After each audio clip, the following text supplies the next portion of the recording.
व्यासादयोऽपि व्यपदेश्य वाचः स्फुरन्ति सर्वे तव शक्तिलेशैः. ஆதிகுருவான ஹயக்ரீவனுடைய அனுக்கிரக விசேஷத்தை நாம் அடைவதற்கு சுவாமி ஸ்ரீ வேதாந்த தேசிகன் ஹயக்ரீவ ஸ்தோத்திரம் என்னும் ஒரு அற்புதமான ஸ்தோத்திர கிரந்தத்தை, அதாவது துதி நூலை இயற்றி இருக்கின்றார். எம்பெருமான் பிரம்மதேவருக்கு வேதத்தை உபதேசம் செய்தார். ஆனால் என்ன செய்வது? முதலில் பள்ளிக்கு சென்று புத்தகங்களை தொலைத்தவர் பிரம்மதேவர் தானாம். வேதத்தை தொலைத்து விட்டார். வேதம் போனது என்றால் உலகத்தில் எல்லாம் போய்விட்டது. கீழே அந்த ஹயக்ரீவ அவதாரத்தின் பெருமைகளை எல்லாம் இதற்கு முன்பாக நாம் பார்த்தோம் அல்லவா? வேதம் தான் எனக்கு கண், வேதம் தான் எனக்கு பெரும் செல்வம், வேதத்தை இழந்தால் என்னால் ஒன்றும் செய்ய முடியாது என்று பிரம்மதேவர் கதறி அழுத பொழுது பாதாளத்தில் மறைத்து வைக்கப்பட்டிருந்ததான வேதத்தை மீட்டு வருவதற்கு பெருமாள் பரிமுகமாய், அதாவது குதிரை முகத்துடன் அந்த பாதாள லோகத்திற்கு சென்றால் அங்கே உத்கீதம் என்னும் ஒலி எழுப்பினார். அந்த உத்கீதத்திற்கு சாமகானம், அதாவது ஹயக்ரீவனுடைய மந்திரத்தில் ஹயக்ரீவனை தியானிக்கக்கூடிய மந்திரத்தை நாம் ஜபம் செய்யும் பொழுது நம் பெரியோர்கள் உபதேசம் செய்வார்கள். ஓங்காரத்துடன் கூடிய உத்கீத ஸ்வரூபத்தை உடைய ஹயக்ரீவ பெருமானே என்பது அந்த மந்திரத்தின் பொருள். அப்படி ஒரு உத்கீத ஸ்வரத்தை எழுப்பினான். மது என்னும் அசுரன் பயந்து நடுங்கினான். அந்த வேதத்தை பரமாத்மா பத்திரமாக மீட்டு எடுத்து மீண்டும் பிரம்மதேவருக்கு உபதேசம் செய்தான். தற்பொழுது வேதத்தை உபதேசம் செய்ததினால் பகவான் உத்தமமானதொரு ஆச்சாரியன் என்னும் பெருமையை பெற்றிருக்கிறார். அது சரி, இக்காலத்தில் பெற்றோர்களுக்கு பெரும் கவலை என்ன தெரியுமா? தன் பிள்ளைகளின் படிப்பு விஷயத்தில் மிகுந்த பிரயாசம் கொள்கிறார்கள். அந்த பிள்ளைகள் படிக்கிறார்களோ இல்லையோ, அவர்களுக்காக பெற்றோர்கள் விழுந்து விழுந்து படிக்க வேண்டியதா இருக்கின்றது. அந்த பிள்ளைகளுடனே தங்கள் காலத்தை செலவிடுவதற்கு பெற்றோர்கள் மிகுந்த ஆயாசத்தை அடைகின்றார்கள். அதற்காக ஆங்காங்கு கோவில்களில் பூஜை செய்கிறார்கள், இல்லங்களில் பூஜை செய்கிறார்கள். கல்வி கடவுளர்களாக போற்றப்படும் பெரும் தெய்வங்களை எல்லாம் அவர்கள் தொழுகின்றார்கள். சரஸ்வதி, தட்சிணாமூர்த்தி, வியாசர் இவர்களை எல்லாம் வைத்து பூஜை செய்கின்றார்கள். சரி, கல்வி கடவுளர்களாக சரஸ்வதியோ வியாசரோ தட்சிணாமூர்த்தியோ திகழ்கின்றனர் என்றால் இவர்களுக்கு இத்தகையதொரு பெருமை எங்கிருந்து உண்டாயிற்று? தன்னை வணங்கும் பக்தர்களுக்கு அந்த கல்வியும் செல்வத்தையும் ஞானத்தையும் அருளக்கூடிய சக்தி சாமர்த்தியம் இந்த தெய்வங்களுக்கு யாரிடமிருந்து உண்டாயிற்று என்றால் பரமகுருவான ஆதிகுருவான ஹயக்ரீவ பெருமான் செய்த அனுகிரகம்.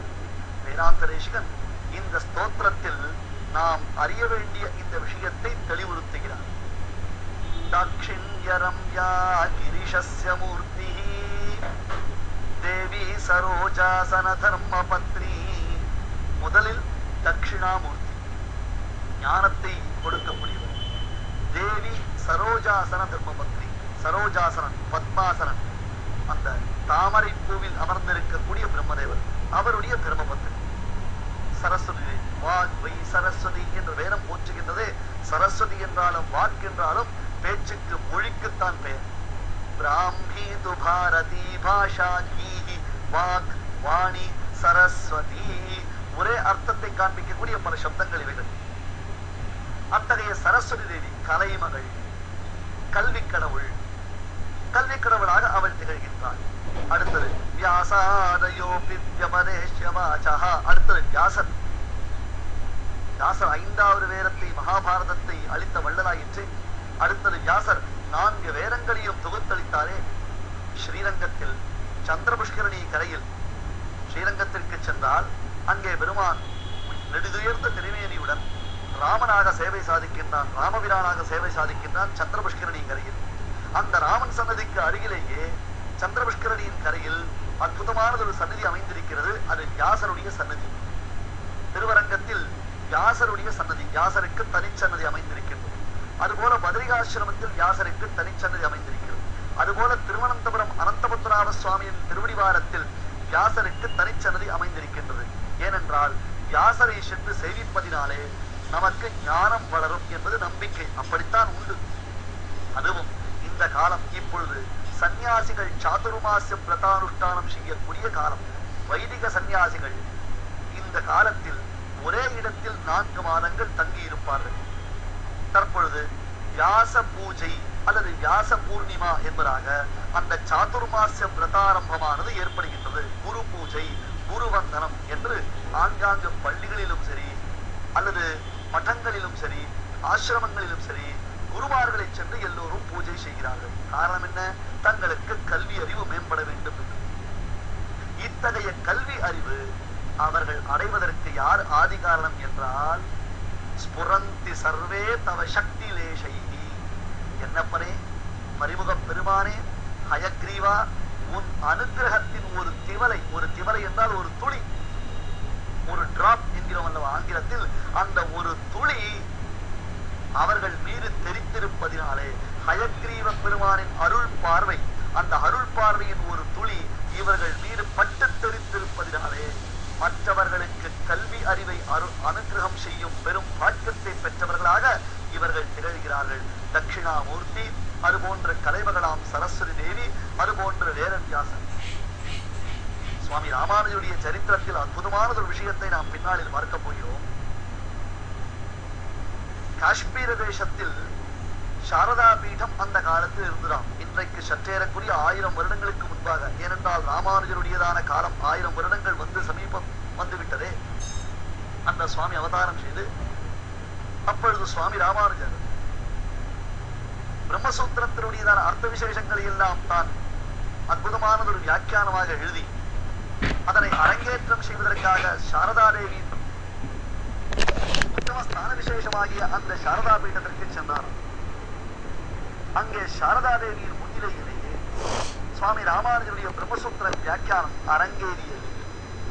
அதை பார்த்து தலை அசைத்து ஆஹா, சபாஷ், பலே, பேஷ், வெகு சிறப்பாக இருக்கிறது, ரொம்ப நன்றாக இருக்கிறது, ரொம்ப நன்றாக இருக்கிறது. அப்படித்தானே ரசிக்க வேண்டும்.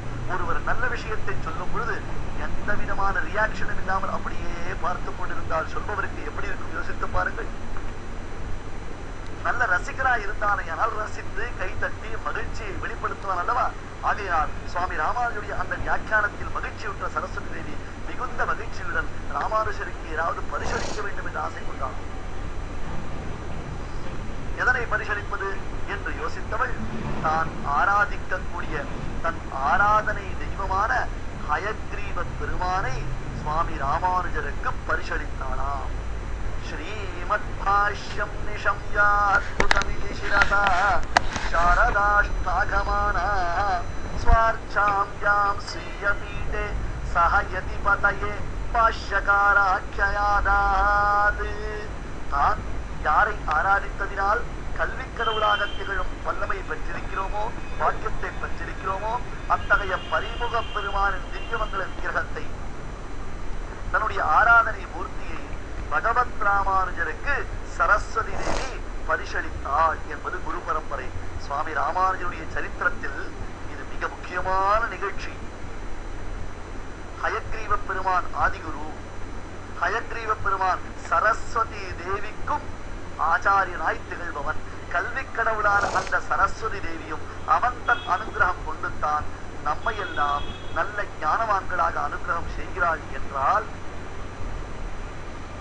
பரம்பொருளான அந்த பரிமுக பெருமானின் பிரபாவத்தை நாம் எவ்விடம் போற்றுவது? வேதோத்தாரணத்திற்காகவே ஏற்பட்டதான ஒரு மாபெரும் அவதாரம் அன்றோ இந்த அவதாரம். வேத சம்ரக்ஷணத்திற்காகவே ஏற்பட்ட அவதாரம் அன்றோ இந்த அவதார விசேஷம். ஆகையால் இந்த அவதாரத்தை பரமாத்மா எடுத்தான், வேத சம்ரக்ஷணத்தை செய்தருளினான். சுவாமி ஸ்ரீ வேதாந்த தேசிகனும் திருவஹீந்திரபுரம் என்னும் க்ஷேத்திர விசேஷத்தில், நடுநாட்டு திருப்பதி என்பதாக பெயர் அதற்கு, அந்த திருவஹீந்திரபுரம் என்னும் க்ஷேத்திர விசேஷத்தில் இன்றும் சென்று சேவிக்கலாம். ஔஷதகிரி என்னும் அழகிய பர்வதம் அமைந்திருக்கிறது. ஒரு சிறிய குன்றுதான், சுலபமாக படியேறி சென்று விடலாம்.